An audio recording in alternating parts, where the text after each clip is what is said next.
For those who don't know me, I'm a retired police officer from the UK. It's only the people here that brought me to here to start talking. This is now the third time I've spoken. Primarily, I want to talk to my former colleagues around the world, not just here in Alberta, and ask them again to remember that they swore an oath to protect the people. I swore an oath to protect the people. I may be retired, but I still hold by that oath. We also swore an oath to serve, but it wasn't to serve politicians, it was to serve the people to whom we were protecting. And every one of them needs to remember that. One of the things, you'll listen to a lot of people talking today, but there's a lot more information out there that you haven't heard. I'd encourage everybody to go back and look at the previous speeches here and be educated. It's important that everybody understands what's going on. The information that I put together as a retired police officer is based on facts.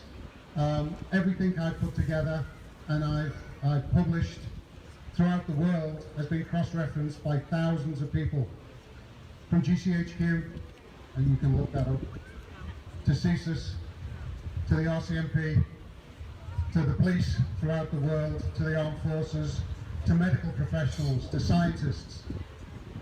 I make sure that everything I put out there is a fact. It's part of my training as a police officer. And every single police officer out there should be doing the same thing. Whether you're serving, whether you're retired, whether you are remembering what's going on or not. Stop just listening to the bulletins that are put out by your superiors. And remember that they're not your superiors, they are your supervisors. Every single one of you, from a constable who's just come out of training, a sheriff who's just been given his uniform, you have a duty, you have training, you have the knowledge and you have the skills to find out what is really going on. And I encourage, in fact I plead with every single one of you to do your job, to find out what's going on. I speak to a lot of you, from doctors, to nurses, to paramedics, to sheriffs, to police officers, to people in the armed forces, every single day of the week. I know you want to speak up, and you're just waiting for the right time. Well, I'm here to tell you again this week, the right time was March, when people started dying because of the protocols that were put in place.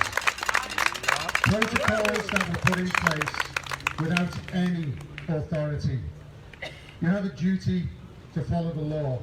You have a duty to the people out there and to protect them. We locked this province down with a number of cases that were so ridiculously small, it should have been laughable. 0.04 cases, and we locked this province down. Our average flu season goes up to 250 cases per 100,000, and we locked the province down with 0.04. Now on Facebook, we've asked a couple of times now for our Premier, the brave man that he is, to come down here and talk, to actually answer some questions. And yet again, just like the media, we see he's absent, off somewhere, playing games, maybe having drinks, certainly not wearing a mask, probably socialising, as I know he does. He doesn't follow any of the rules that he thinks that you all should follow. And I know that from speaking to people inside his government. But he wants everybody to shut up. He wants everybody to do as they're told. And he wants everybody to follow what Dina Hinshaw says. Well, guess what? Dina Hinshaw isn't actually making those speeches. Somebody else is making those speeches for her.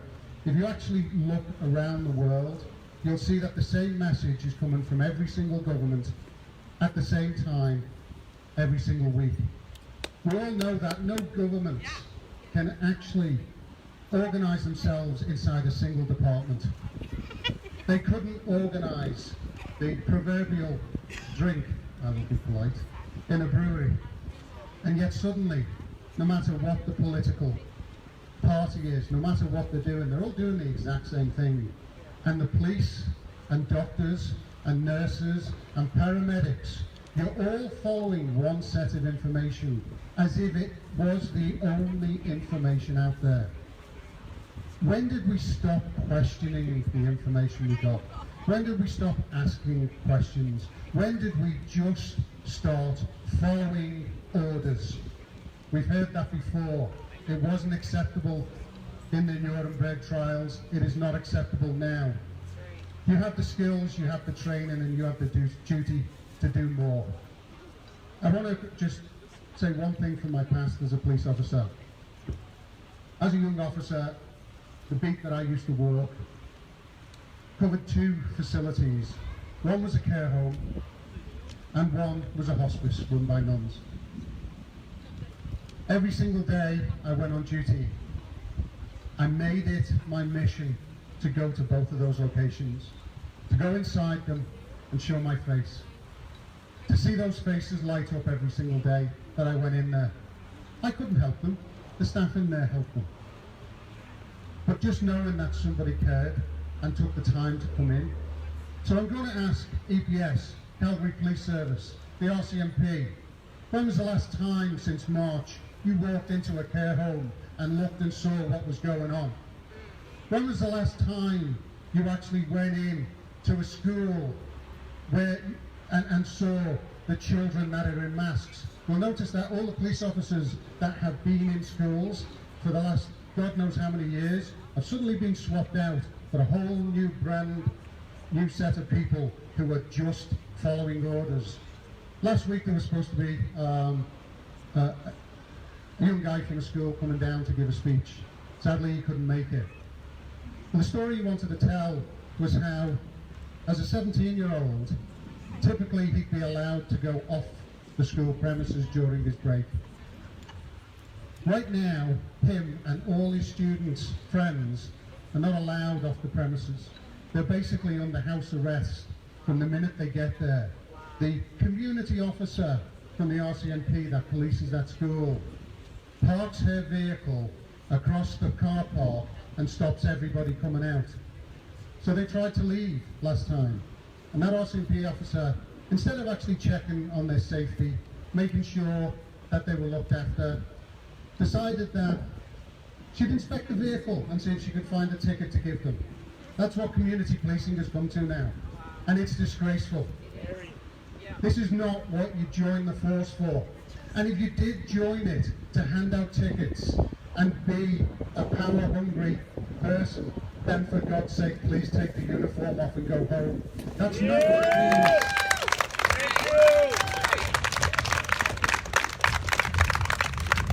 So right now, doctors are being prevented from going into care homes.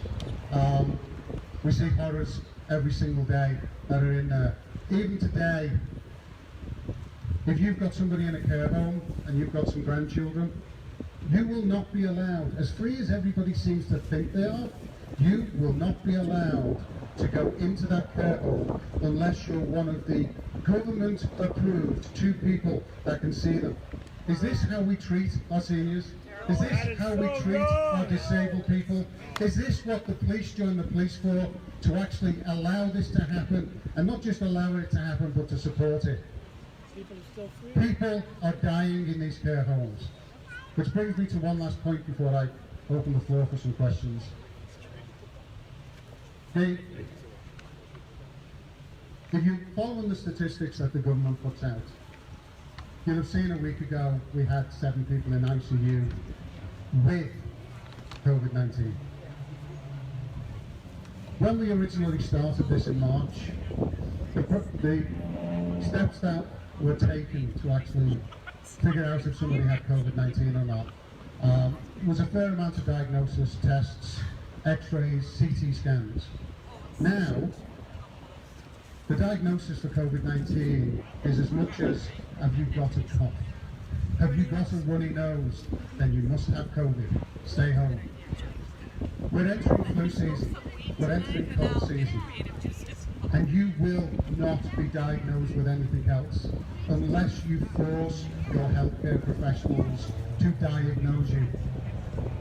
Anybody right now, if you phone 311 and say, I've got every single symptom from COVID, you will be told that you have COVID. You may have bacterial pneumonia, you might have strep throat, you may have something that could be treated with 3 days of antibiotics and you're good to go. But instead of that, you will be forced to stay home and isolate. If you're in a care home, you will be locked in your room and denied any company from anyone for a minimum of 2 weeks. Not only that, the whole centre will be locked down. Is this medical care? Is this how we live as a society? Right now, the ICU number has suddenly doubled from 7 to 15. But just remember the steps that go into diagnose that. We've heard about the inaccuracies of the PCR tests. If you think the serology tests are any better, then again, ask some experts here in Edmonton. Maybe ask some of the doctors at the Royal Alex. They'll tell you. They'll never speak out aloud in public, which is a disgrace. I don't know what they're waiting for. I don't know what the police are waiting for. They're scared. If you're waiting for the time was March. It's certainly no longer than now. As we move forward, more and more people are going to get diagnosed, and they're not going to be treated. You're going to be told you've got COVID. Stop assuming you've got COVID. If your doctor, every time you went to him last year with a sniffle, said, oh, you've got brain cancer, would you just walk away because that was the current symptom that everybody was saying? No, you'd ask more questions. But guess what? Second opinion. I actually, and the actual term is ventilator acquired pneumonia. I know because I've got it. 10 years ago, I was intubated badly. My lungs look like late stage COVID every single day of the week. My O2 sats are low enough that if I went into a hospital right now, they'd put me on a ventilator and kill me. How do I know that? Because my own doctors have told me. Because they're doing it. And they're doing it to everyone. Yes, right now, if you actually go into a hospital, and again, all this information's on all the government websites, it's the standard procedure. If you go into a hospital, normally, you would be diagnosed and checked. You would have a throat swab. You would have some chest x-rays. You would be checked to see if you've got something that can be treated. But now, you're told to stay home. When did that ever make sense? When did we stop actually looking after people? Again, the professionals in the hospital, they say, yeah, we know it's wrong, but this is what we're told to do. Well, guess what? We had a very brave gentleman last week come up and speak about what's happening in the Stollery. There are a lot more people out there, and I'm talking to not just the police now, but as police officers, we're part of the first line emergency first responders. So I'm now talking to the people in the hospitals, the people in the care homes. You're all talking every single day to each other about how this is wrong. But while you keep talking to each other about it and not talking to somebody else, it's going to continue to be wrong, and people are going to die. I know you're scared. I know every one of you is scared. But you're going to get a lot more scared when it's you that is dragged off and put on a ventilator, when all you've got is maybe bacterial pneumonia or strep throat that you could have had an antibiotic for. Exactly. So right now, you need to speak to your colleagues. You need to make a decision as a group. There is strength in numbers. If you feel it is wrong in your heart, if everything about what is happening around you feels wrong, then it is wrong. You've been doing this for years, you've been looking after people for years. My mother-in-law's been in the same care home for 10 years, and it is the best place for her and always has been. She loves that place, or she did till 6 months ago. Now, it's not the place that she used to be, and the staff in there are struggling. So whether you want to do it by anonymously on my website, on my Facebook site, my wife has sent out some messages. We can be contacted. If you want to give your story anonymously, fine, contact us and we'll get that story out. But the reality is, if you don't start standing up as a group, imagine if one care home, if the staff in one care home said enough and came outside, along with the residents who've been asking to come outside and protest what's happening to them and let the people know what it's like to be imprisoned, not looked after. If those people came outside, you would find very, very fast that this government would climb down. They're doing everything they're doing today by consent. From mask wearing in Edmonton, where, as my wife said, check the bylaw, there isn't a single person in Alberta that doesn't meet the requirements of that exemption. So anybody who's wearing a mask, particularly if you're wandering around in the outside wearing a mask, you're doing it by consent. And it's time you woke up. It's time you asked why. People sometimes say, oh, well, we wear seatbelts. And as a police officer, I know very well why you wear a seatbelt. But the funny thing is, we don't have a whole list of exemptions on seatbelts. You wear a seatbelt, whether you're pregnant, whether you've got medical conditions or anything. You wear a seatbelt. You were required to by law because it's safe. But suddenly for masks, which are supposed to protect us from the most dangerous virus the world has ever seen, it must be because it was justified as shutting down society completely and allowing thousands of people to die without getting cancer treatment or anything else. So if it is so dangerous, why have we got a list of exemptions that's almost as long as the rules itself? Why have we got every possible reason to not wear a mask? Because it's not really that dangerous. If it was, you wouldn't have an exemption. You would be told, if you can't wear a mask, you can't come out. But that's not the case. So have a bit of common sense. It's all fraud. And actually think, why are all those exemptions there? Why are we allowed, why are you allowed to sit down in a restaurant or sit down in a school and take your mask off? Does the virus run away when you sit down? No. Maybe we should all start crawling around on the floor. Is it the height? Is it the chairs? Is it the food it's frightened of? None of it makes sense. And if you're not asking questions right now, then, I don't know, talk to everybody you know. And again, one last time, to all the professionals out there in uniform, do your job, do your research, ask questions, stop just following orders because you've got nothing better to do. You have a duty beyond the next bulletin. They are your supervisors, not your superiors. You are smarter than this. You have access to information. The people over there in Alberta Justice, the sheriffs, you all know it's wrong. Now start asking questions and push back. At the end of the day, there's not that many people that are telling you what to do. If you start asking questions, then they'll start backing down. That's right. So, any questions? I have a question. I'm a medically retired nurse, and I woke up when we had to give flu shots to our patients, and we were all brainwashed, all of us, to say that vaccines save everybody, right? Of course, that's not true. My patients, after the flu shot, some of them were really sick, and then we had some guy with pneumonia. That's when I woke up to the vaccines, and then when I start saying, as a nurse, I am medically retired, how bad it was, I was attacked like you would not believe, like I was the enemy.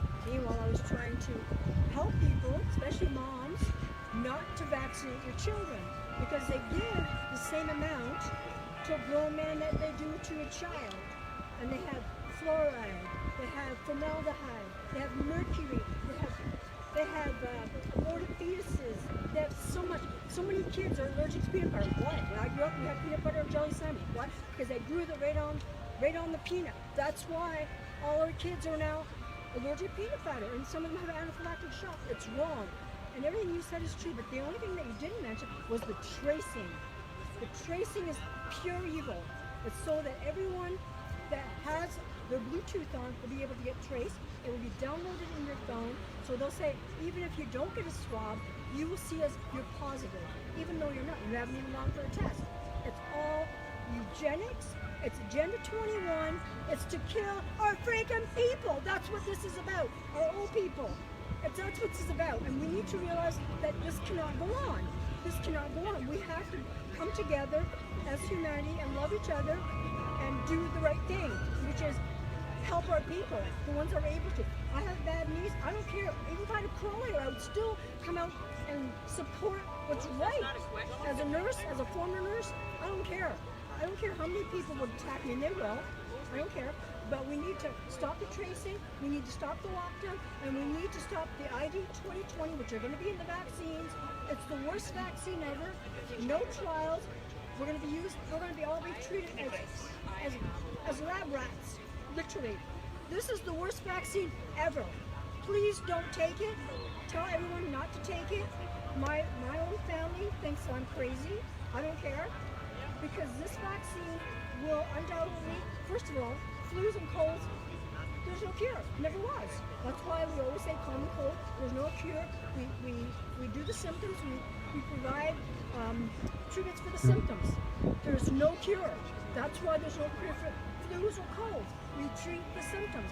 Now they're going to make you take a vaccine that lasts 3 months, and then you have to take another vaccine because it's going to mutate. It's like this all the time. Okay, so we've got a retired nurse who's asked to brought up a couple of points.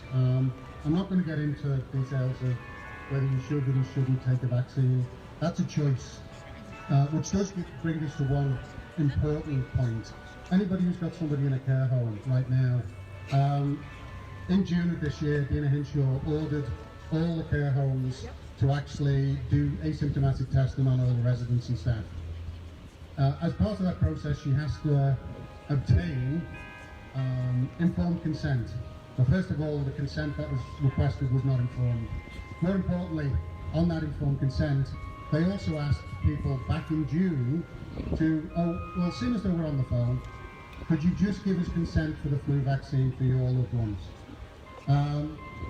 At that time, nobody had mentioned to anybody that the flu vaccine they're about to give to residents in care homes is a double dose, extra strong version of the flu vaccine. Now remember back to what I've just told you, any signs of COVID, which could be a reaction to the flu vaccine, there's suddenly a COVID diagnosis. Now they'll try and tell you that they've covered that off because as long as you have the reaction within the first 24 hours, they'll just assume it's from the vaccine. But guess what? People get reactions from vaccines for days and weeks after. So suddenly we're going to have a lot more people who are going to be COVID positive just because they had a vaccine. So I'm not going to tell you, I'm not going to discuss what's in the vaccines and what the vaccines are to come. But everybody needs to be informed. You need to go and do your research. If you've given any consent up to now that wasn't informed, go and revisit that.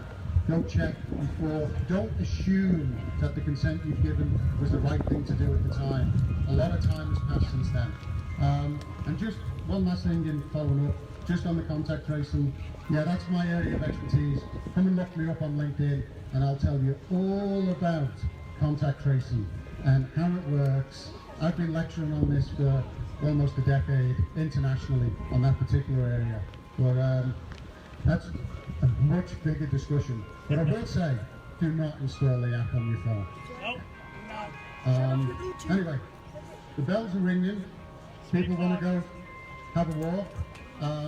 Everybody can go off and Carl's going to move you all up now. Anybody wants to stick around and ask some questions? Me and my wife and a few of the people will be sticking around. We'll answer any questions you've got. And again, thanks for coming out, everybody. Awesome.